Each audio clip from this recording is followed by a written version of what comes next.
கர்த்தருடைய நாமம் மகிமைப்படுவதாக. 1 கொரிந்தியர் புத்தகம் 14வது அதிகாரம் 26வது வசனத்தை வாசிப்போம்.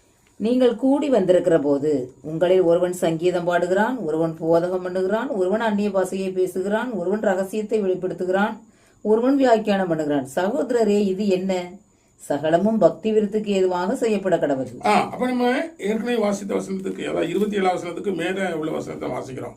2 பேர் தான் பேசணும், மிஞ்சி போனா 3 பேர் பேசணும். ஏன் சொன்னார்னா, நீங்கள் கூடி வந்திருக்கிறது உங்களில் ஒருவன் சங்கீதம் பாடுகிறான், ஒருவன் அதான் ஒரே சமயத்தில் அட்ட டைம்ல ஒருவன் போதகம் பண்ணுகிறான், ஒருவன் அந்நிய பாஷைகளை பேசுகிறான், ஒருவன் ரகசியத்தை வெளிப்படுத்துகிறான், ஒருவன் வியாக்கியானம் பண்ணுகிறான். சகோதரர், இது என்ன? சகலமும் பக்தி விருத்துக்கு எதுவாக செய்யப்பட கடவுது.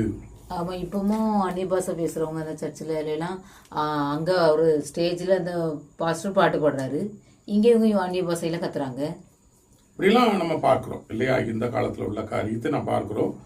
அக்காலத்திலே ஆண்டவராக இயேசு கிறிஸ்துனுடைய ஊழியத்தின் தொண்டு தொட்டு வரக்கூடிய பவுலாருடைய காலத்தில் இந்த சம்பவம் ஒரே நேரத்தில் எல்லாரும் இப்படி செய்யும் பொழுது அது பக்தி விருத்தி உண்டாக்கல, ஒரு குழப்பத்தை உண்டாக்கி இருக்குது.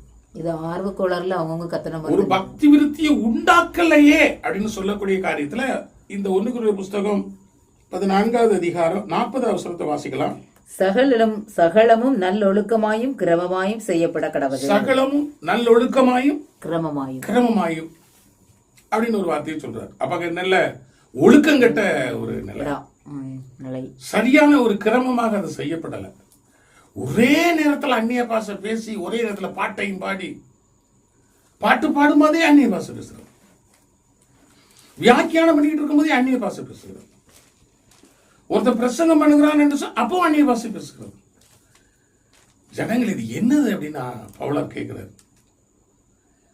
எல்லாம் குழப்பம், பிரச்சனை, கேவலமா இருக்குது. இது இதைத்தான் இந்த கொரிந்து சபையை நடத்தின ஊழியக்காரங்க என்ன செஞ்சிருக்கிறாங்க, பவுலாருக்கு தெரியப்பட்டிருக்கிறாங்க அப்படின்னு சொல்லலாம்.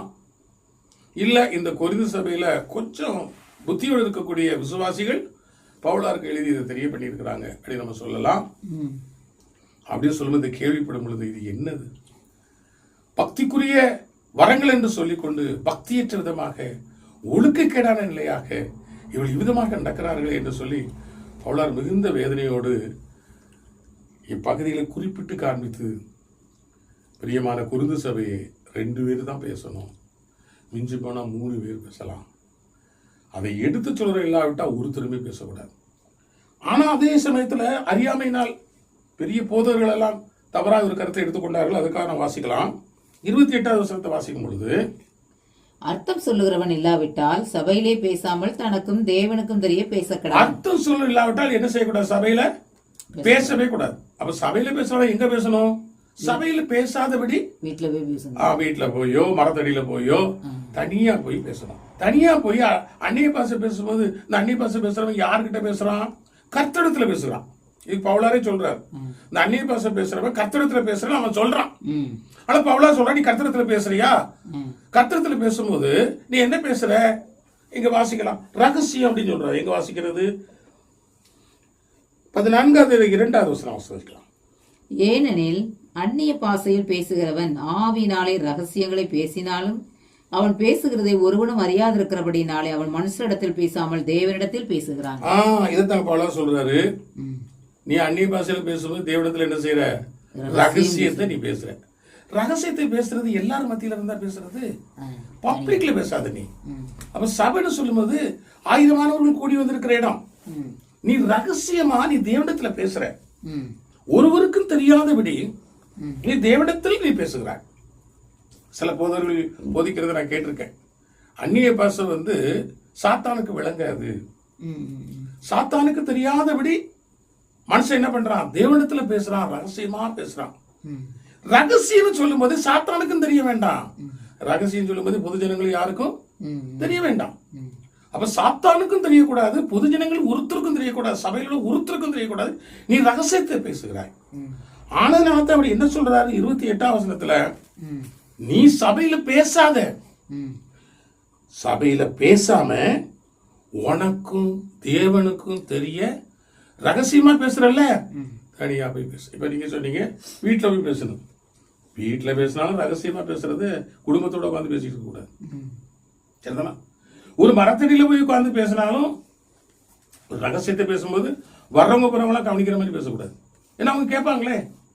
சாத்தானுக்கு தெரியுதோ தெரியலையோ, நீ பேசுகிற அந்நிய பாசை ஒரு மனுஷன் கேட்கிறானா, ஒரு குடும்பம் கேட்குதுன்னா, உன் பிள்ளை கேட்குதுன்னா, அப்பா இப்படி ஒரு அந்நிய பாசையில பேசுறாங்களே இல்லை, ஒரு கேட்கும்போது ஒரு ரகசியமான காரியத்தை நீ தேவனிடத்துல பேசுகிறாய்.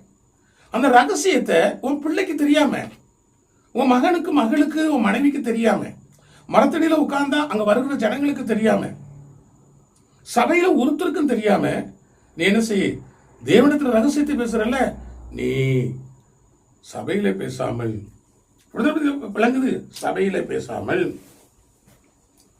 நீ பேசுறது ரகசியத்தை பேசுறதில்ல, பேசுறல்ல, ரகசியத்தை நீ ரகசியத்தை பேசுற.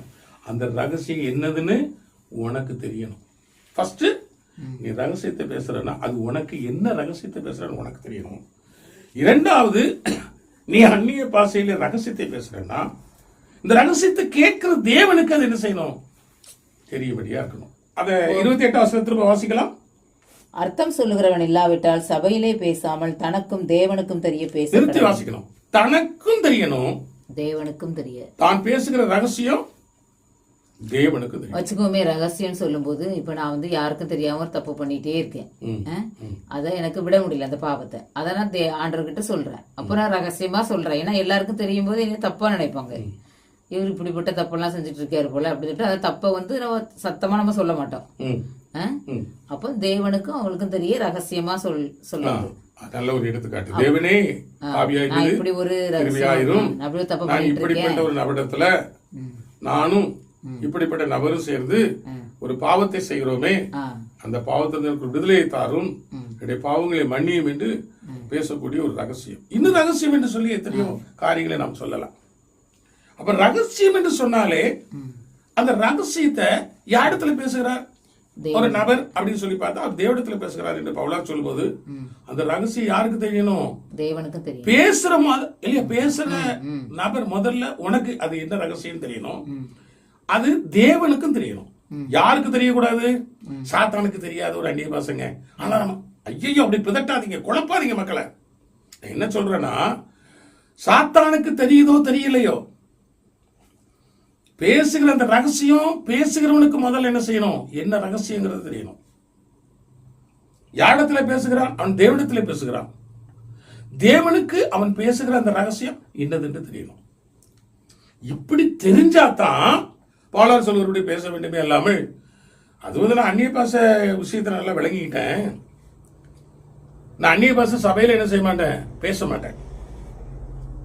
ஆனா அந்நிய பாஷையில நான் சபையில பேசுறது யாருக்குமே கேட்காதபடி நான் பாடலை பாடும் பொழுது, நான் ஆராதனை செய்யும் பொழுது என் மனசுல உதடுகள் கூட அசையும், வார்த்தை வெளியில வராது. நான் என்ன பண்றேன், ரகசியமா பேசுறதுனால தேவனிடத்துல பேசுகிறேன் என்று ஒரு ஊழியக்காரர் சொல்றது, விசேஷமான ஊழியக்காரர் சொல்றது நான் யூடியூப்ல கேட்டிருக்கிறேன். பவுலார் அப்படி சொல்லல, நீ ரகசியமா பேசு, அந்த ரகசியம் உனக்கும் தெரியணும், அந்த ரகசியம் தேவனுக்கும் தெரியும். நீ அதை குறிப்பிடுறதுக்காக ஒரு குறிப்பை சொன்னீங்க, அருமையான ஒரு காரியம். ஒரு பாவத்தை போய் பப்ளிக்ல சொல்லிட்டு இருக்க முடியுமா, தேவனின் பாவத்தை மன்னியும், நான் இன்னொருத்துல இப்படி ஒரு பாவத்தை செய்கிறேன் அப்படின்னு சொல்றத ஒரு ரகசியமா தேவனிடத்துல சொல்லி மன்னிப்பு கேட்பது, அது ஒரு காரியம் எடுத்துக்கலாம்.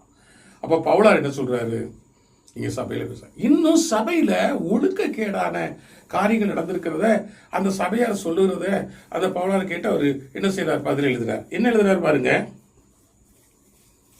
வாசிக்கலாம். 1 கொரிந்தியர் 14வது அதிகாரம் 23வது வசனத்தை வாசிக்கலாம். ஆகையால் சபையார் எல்லாரும் ஏகமாய் கூடி வந்து எல்லாரும் அந்நிய பாஷைகளிலே பேசிக்கொள்ளும் போது கல்லாதவர்களாவது அவிசுவாசிகளாவது உள்ளே பிரவேசித்தால் அவர்கள் உங்களை பைத்தியம் பிடித்தவர்கள் என்பார்கள் அல்லவா? எல்லாரும் தீர்க்க தரிசனம் சொல்லுகையில் அவிசுவாசி ஒருவன் அல்லது கல்லாதவன் ஒருவன் உள்ளே பிரவேசித்தால் அவன் எல்லாராலும் உணர்த்துவிக்கப்பட்டும் எல்லாராலும் நிதானிக்கப்பட்டும் இருப்பான். அவனுடைய இருதயத்தின் அந்தரங்கங்களும் வெளியரங்கமாகும். அவன் முகம் குப்புற விழுந்து தேவனை பணிந்து கொண்டு தேவன் மெய்யாய் உங்களுக்குள்ளே இருக்கிறார் என்று அறிக்கையிடுவான். அருமையான ஒரு காரியத்தை சொல்றார். தேவன் அவர்களோடு இருக்கிறத அவன் அறிந்து உண்மையாகவே தேவன் உங்களோடு இருக்கிறார் என்று அவன் பணிந்து அவன் என்ன செய்வான், அவங்களுடைய ஆராதனையில தேவனை தொழுது கொள்வரோடாக ஏற்றுக்கொள்வான். அவன் கல்லாதவன் சொல்லும்போது அவனுக்கு எந்த பாசையுமே தெரியாது. கல்லாதவன் என்று சொல்லும்போது எந்த பாசையும் தெரியாதுன்னு சொல்லக்கூடாது. கல்லாதவன் என்று சொல்லும் பொழுது மற்றவருடைய பாசைகளை கல்லாதவன். அதுதான் சொல்றான், மற்றவனுடைய பாசை எதுவுமே தெரியாது. தெரியும். அப்படியே அவன் உள்ள வரும்போது புரியறதுக்காக சொல்றேன். அவன் கோயிலுக்குள்ள வரான், ஒருத்தன் தமிழ்ல பேசிட்டே இருக்கான், ஒருத்தன் இங்கிலீஷ்ல பேசிட்டே இருக்கான், ஒருத்தன் மலையாளத்துல கத்திக்கிட்டே இருக்கான். அப்போ அவனுக்கு அது என்னன்னு இருக்கும், அது இது என்னது அப்படிதானே யோசிப்பான் உள்ள வரவன். பைத்தியமா எல்லாத்துக்கும் அப்படித்தானே. அவனுடைய தாய் பாசை அல்லாத எந்த பாசையையும் அவன் கல்லாதவனாக இருக்கிறபடியினால் அவன் சபைக்குள்ள வரும் பொழுது நீ சொல்லுகிறபடி இப்படி பலரும் பலவிதமான பாசைகளை பேசும் பொழுது அந்த பாசைகளை அவன் கல்லாதவனாக இருக்கிறபடி அப்படி நம்ம எடுக்கணும். அதான் சொல்றேன். அவர்கள் பேசுகிற அந்த பாசைகளை அவன் அறியாத கல்லாத கற்றுக்கொள்ளாதவனாக இருக்கிற பொழுது. இப்போ ஒருத்தர் அன்னைக்கு நான் யூடியூப்ல பேசும்போது கேட்டேன், நான் 4 பாசைகள்ல நான் பேசுவேன். அந்த 4 பாசை எனக்கு பேச தெரியுமே ஒழிய வாசிக்கவும் எழுதவும் எனக்கு தெரியாது. அப்ப அது என்னன்னா அவருடைய வாழ்க்கையில அந்த என்ன சொல்றது பழகி கொள்ளுகிற சூழ்நிலை, அந்தந்த நாடுகள்ல அந்தந்த ஊர்கள்ல அப்படி போய் அந்த மக்களோட பழகி கொள்ளுகிற சூழ்நிலை, அங்க வாழக்கூடிய ஒரு சூழ்நிலை, ஒரு கடையில போய் ஒரு பொருளை வாங்கணும், ஒரு பொருளை விற்கணும், ஒரு இடத்துக்கு போகணும் வரணும்னா கொஞ்சம் கொஞ்சமா அந்த ஊர்ல இருந்து அந்த மக்கள் பேசுகிற பாசைகளை பேசி பேசி பேசி பேசி அப்படி பழகி ஒரு பேசக்கூடிய காரியம் வந்துருது. ஆனா அவர் சொல்றாரு, நான் பேசுவேனே தவிர எனக்கு என்ன தெரியாது, எழுதவும் தெரியாது, வாசிக்கவும் தெரியாது. புரியுதா? அப்ப அவர் எழுதவும் வாசிக்கவும் கல்லாதவர், ஆனா பேச்சு வழக்கல பேசுறது கற்றுக்கொண்டவர். அப்ப ஒருத்தர் உள்ள வாரான், அங்க அப்படி பேசக்கூடாத நிலையிலையும் அவன் இருக்கிறான் என்று சொன்னால் அவன் பாசைகளை கற்றுக்கொள்ளாதவனா இருக்கும் பொழுது அங்க பேசுற பாசைகள் ஒன்று அவளுக்கு என்ன செய்யல, அவனுக்கு விளங்கலன்னு நினைக்கிறான். என்னடா நமக்கு தான் விளங்கல, இவங்க பேசுற ஒரு காயிலும் விளங்குமா? அப்படி ஒண்ணு விளங்குற மாதிரி தெரியலையே. இவன் ஒரு மாதிரி பேசுறான், அவன் ஒரு மாதிரி பேசுறான், இவன் ஒரு மாதிரி பேசுறான், அவன் ஒரு மாதிரி பேசுறான், நடத்துகிற போதர் ஒரு மாதிரி பேசுறாரு. இது என்னது, இதெல்லாம் பைத்தியக்காரங்க மாதிரி நடந்துக்கிறாங்க, இவங்கெல்லாம் பைத்தியம் முடிச்சு இப்படி எல்லாம் பேசுறாங்களா அப்படி என்று அவன் சொல்லுவான் அல்லவா? அப்படி இல்லாதபடி நீங்கள் உள்ளே வந்த மாத்திரத்திலே அவனுடைய பாசையில் அவன் இருதயத்தில் உள்ளவைகளை நீங்கள் அவன் கேட்கிறபடி தெளிவுபட பேசுவீர்களானால்,